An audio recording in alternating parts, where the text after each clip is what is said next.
Imagine, if you will, a quiet New Hampshire night. It's September 19th, 1961.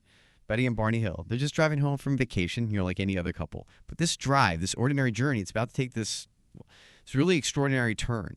One that didn't just change their lives, but really kicked off a whole global conversation about, what's out there. So today, on the deep dive, our mission is kind of peel back the layers of this story. We're diving into Betty Hill's incredible firsthand account. She's often seen as maybe the first widely publicized alien abductee. We'll look at the surprising details, the science, the government getting involved, and her really unique, pragmatic way of looking at UFOs over decades. Our main source, it's Betty herself from a 1999 interview. So we get to hear it directly from her. Yeah, and what's so compelling, I think, is that her story isn't just history. It's like the blueprint for how we even talk about these encounters. It set up so many of the ideas and also the questions that still shape how we think about UFOs today. Maybe how we misunderstand them, too. You'll find some surprising stuff, things that really challenge what you think you know. You see her go from just a regular person to this, accidental expert. It really makes you wonder, what do we actually know about the unknown? And how much did her one experience shape all of that? Absolutely. So let's jump right into it. That night, September 61, they're driving south from Canada, maybe 10:30, 11 p.m. And Betty, who sounds like she was always looking around, notices this bright light. First thought, hey, maybe I found a new planet, which, yeah, sounds like her. But then, the light starts moving in a way that planets just don't. And that's the moment, isn't it? When the ordinary drive just flips. They pull over near Lancaster, New Hampshire. And this thing, it wasn't just moving randomly. It changed direction, came right towards their car, followed them for something like 30 miles. Haystack high, she said. The way it flew was just odd. Very puzzling, she called it. Really erratic. But her first reaction wasn't fear, which is striking. It was just pure curiosity. I mean, she said they knew about flying saucers, but had no idea what one actually looked like. Then, as they got near Indian Head, her curiosity just takes over. She actually tries to get its attention, rolls down the window, yells, "Who are you?" out into the night. That's pretty bold, isn't it? Just yelling at an unknown flying object. And it seems like the craft responded. It came off the mountaintop, stopped right in the air, maybe 50 feet ahead of them. And this is when Barney, the grounded, logical one, gets out with the binoculars. He sees a window, bright light, and, he said, men standing behind the window looking down at him. And that's where everything changes for him. Barney gets terrified, absolutely terrified. The craft starts coming down lower, and he just bolts back to the car. Convinced, she said, they were trying to capture him. They floor it, drive away fast, but it's not over. They start hearing these beeping sounds, like something hitting the trunk, and the whole car is vibrating, like it's right there with them. Yeah, that intense physical sensation. And even speeding away didn't end it. Maybe 30 miles later, Barney ducks onto a side road trying to lose it. But no luck. The same figures he saw in the craft. They're just standing there, in the middle of the road, blocking them. They came up in two groups, she said, pulled them both out of the car, and then led them off into the woods where the craft was actually on the ground. That's the transition, right? From seeing something weird to being directly involved, no question anymore. So once they're actually being taken towards the craft, Betty makes it clear she's not going quietly. She remembered putting up such a battle. Her dress got badly torn. She even punched one of them at the door. She punched an alien. Apparently so. She did not want to go inside. It really goes against that image of, passive victims just being beamed up. And another key thing she stressed, communication was verbal, no telepathy. They spoke limited English, using phrases like, "You'll be back in no time." She was adamant. All our communication was verbal. That verbal communication part is really significant, especially compared to later accounts, which often involve telepathy. And her description of the beings themselves, she said they were a form of human beings. Not the typical grays, larger eyes, but smaller nose, shallow mouth, no visible ears, no hair. But human-like in structure, she explicitly said, not the grays. That's a really important distinction coming so early on. Makes you wonder if the gray image got cemented later, maybe influenced by fiction or other accounts. Exactly. Maybe the reality is much more diverse. She also mentioned different roles, like the leader, who might have been the main communicator, and the examiner doing the test, plus about 9 crew members. And she felt they were under some kind of control, but she was fully conscious, resisting. Barney, though, he could only partially resist. That difference must have been really distressing for him. Definitely. They were then separated. Betty went into this oval room, a step up from the main corridor. Barney was put in another room. And Betty's exam. They checked her eyes, ears, nose, throat, hands, feet on a stool. then onto a table for what she called a nervous system check. And here's a crucial detail often missed. They tried to insert a needle-like instrument into her navel. It hurt her, she reacted, and they stopped. That's huge. It directly contradicts the common, often lurid ideas about invasive procedures or, sexual elements. Betty was very clear. Absolutely nothing sexual happened. Right. And Barney's exam was similar, but focused more on his bone structure, spine, arms. But unlike Betty, he was completely paralyzed, couldn't move at all, which she said was very upsetting to him. That difference in control, yeah, it really highlights how individual these experiences might be, which leads to this almost funny moment, shows how truly alien they were.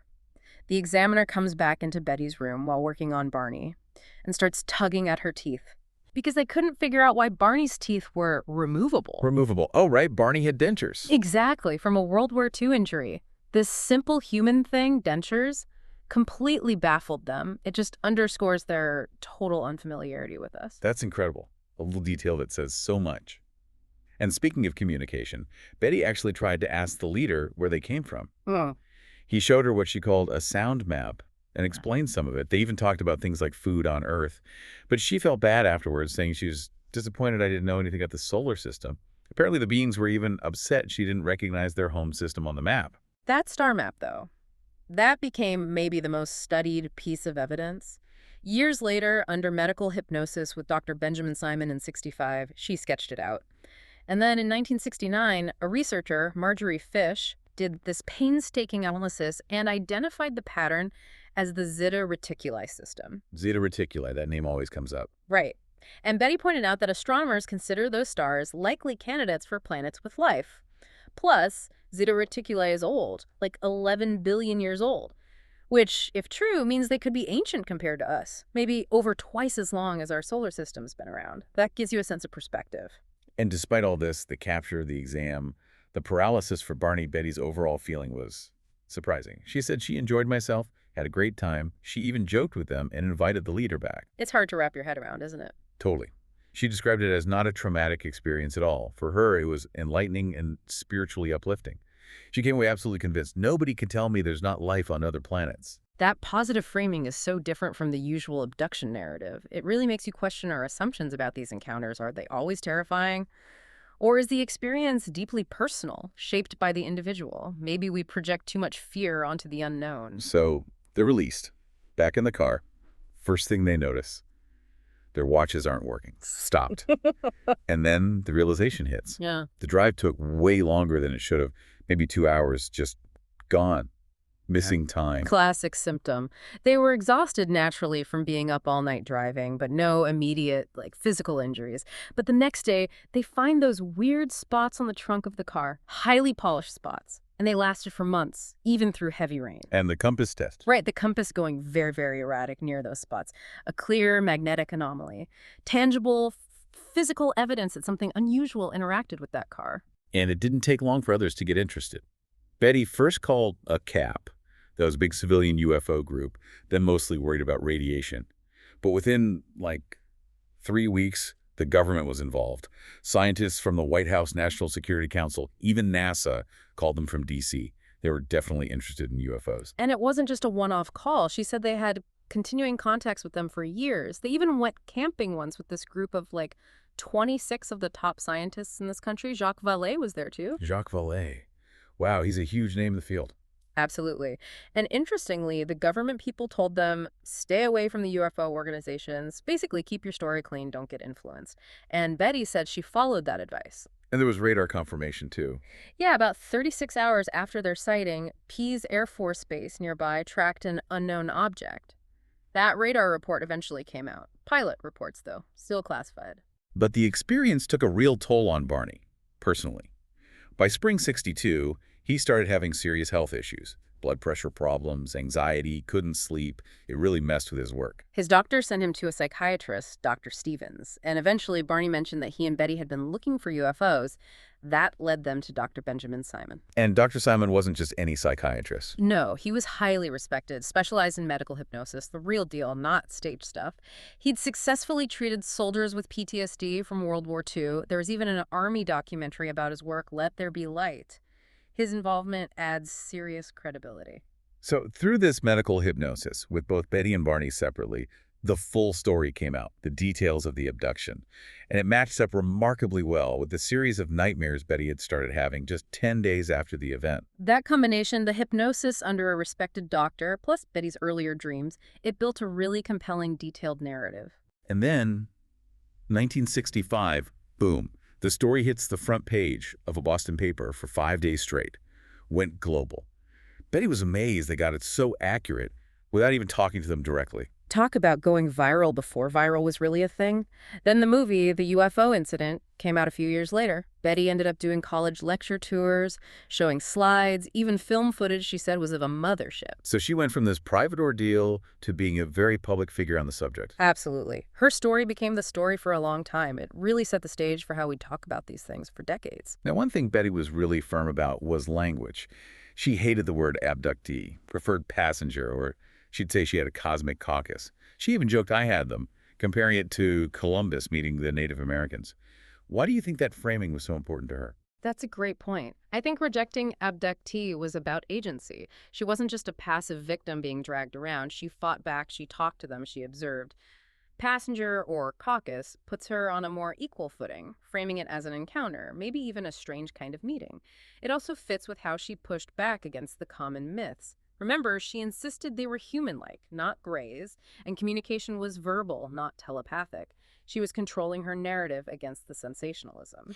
Yeah, she sounds incredibly focused on the specific details she remembered, like that composite model Junior she described, based on the beings, suggesting it showed human evolution 25,000 years ahead, bigger brain, weaker body.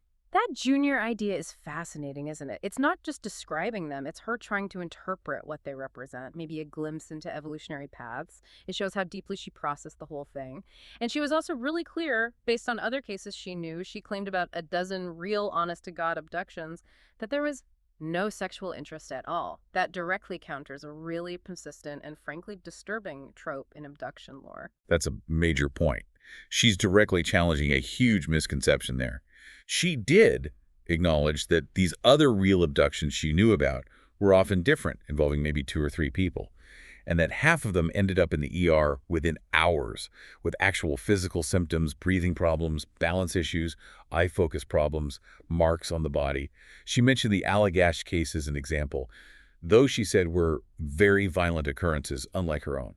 Which leads to her advice, which sounds pretty controversial on the surface for people who think they've been abducted. She said, don't tell anybody. Stay away from everyone, especially UFO investigators without medical training. She believed you'd remember it yourself eventually. It's a very inward-looking, self-reliant approach, almost protecting the experience from outside noise or exploitation. And her whole viewpoint, she called herself a paraseptic. Explain that again. Yeah, paraseptic. Her definition was great. If you believe, I probably don't. If you don't believe, I probably do. She saw truth and error on both sides, the hardcore believers and the total debunkers. It's kind of critically open-minded. Exactly. She saw her role as weeding out the hoaxes, the misidentifications, and then acknowledging what was left as simply unexplained, not jumping to conclusions. That balanced stance is probably why she remained credible to so many for so long. And this critical view wasn't just theoretical. It really informed how she observed things later on. After her encounter, her home actually became a hotspot for sightings. What does she see there? Yeah, her home became like ground zero for local sightings. For 15 years, she organized these watch groups in southern New Hampshire. Scientists, military folks, locals, they gathered tons of photos, tons of info. She noticed things like UFOs often flying in large groups, squadrons she called them, maybe 150 to 200 craft. Her advice was always, if you see one, keep looking, because more might follow. She claimed she'd seen hundreds, even thousands over the years. Wow, hundreds or thousands, that's a lot. It is. She even described watching a landed one for years in the 70s, called it a headquarters. Said it had 3 legs, 14 lights, like a base of operations. She also had this interesting observation about photos taken up close that just show all these lights. She figured it had to do with different energy fields around the craft. A potential clue to their physics, maybe. So she's moving from personal experience to almost systematic observation. And she had thoughts on the big UFO topics too, right? Like Roswell. Oh, yeah.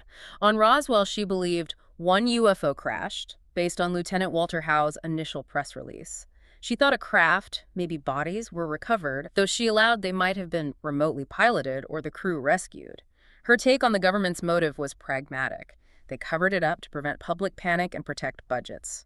She also mentioned another crash closer to home in New Hampshire in the 70s that cut a path through trees but yielded no bodies. Crashes might not be straightforward. And the idea that we got technology from crashes, like Philip Corso suggested. She agreed with that. Fiber optics, night vision, special alloys. She thought those advances came from reverse engineering things recovered from crashed UFOs. A pretty staggering thought that alien tech might be woven into our world. But she wasn't seeing aliens everywhere, Area 51, for instance. Her take was surprisingly down to earth. She thought it was for testing captured human aircraft like Soviet planes, not UFOs. And she warned it was heavily polluted with radiation, again, separating the truly strange from government secrecy or other explanations. That careful distinction seems key to her approach. Yeah. What about USOs, the underwater objects? She totally believed in them. Said UFOs go underwater all the time because it's a great hiding place. She cited a big sighting at Wall of Sands Beach with hundreds of witnesses, and another case where something went right through lake ice in New Hampshire. So mastering air and water. Makes sense if you want to observe discreetly. And she thought they used other forms of concealment, too. She filmed a black helicopter that she said was modified in a way it shouldn't fly. She wondered, government or aliens mimicking helicopters. She'd also seen UFOs disguised as normal planes, doing impossible maneuvers. Sophisticated camouflage, maybe. This idea of observation keeps coming up. She thought astronauts saw them too. Yeah, she mentioned Gordon Cooper filming a landed UFO, Edgar Mitchell having encounters. Her view was that our space program is definitely being watched, which feeds into her overall take on their intentions. Not invaders, but astronauts, explorers, maybe even tourists. She had this great line. They wouldn't take us as a gift. She thought they were just observing us, trying to figure out our evolutionary stage. Just watching us. That's a humbling thought. She also mentioned physical evidence, like material near UFOs that dissolved in water, and crop circles. Right, another strange physical trace with the dissolving material. As for crop circles, based on a friend's close look, she concluded the newer, complex ones were not alien-related. Still fantastic and intricate, but likely human-made. Again, that discernment, separating different types of phenomena. In all of this, her experience, her observations, her common-sense approach ended up in her book. Jacques Vallée liked its practical outlook, right? Exactly, a common-sense approach to UFOs. Vallée appreciated that pragmatic, grounded perspective, which is really Betty Hill's enduring legacy. She reported what she saw, what she believed, honestly, even when it bucked trends. Her journey just shows the incredible power of an unexplained experience, how it can ripple through life and through culture. She gave us evidence, sure, but also a way to talk about these things, grounded in her own very specific, very real encounter. It really has been an incredible journey, digging into Betty Hill's life. From that shocking night on the road, through decades of watching the skies, and hearing her unique, often contrarian insights. So thinking about all this, what do we take away? Betty Hill, after everything, said something profound. We need to learn to get along with each other here first before we go anyplace else. Okay. Considering her experience with what she saw as a highly advanced civilization, what does that simple statement suggest about our own readiness for the cosmos? Are we ready? And if these visitors are, as she thought, maybe just explorers or tourists watching us, what kind of show are we putting on for them? What does that say about our evolution? Something to think about. Until our next deep dive.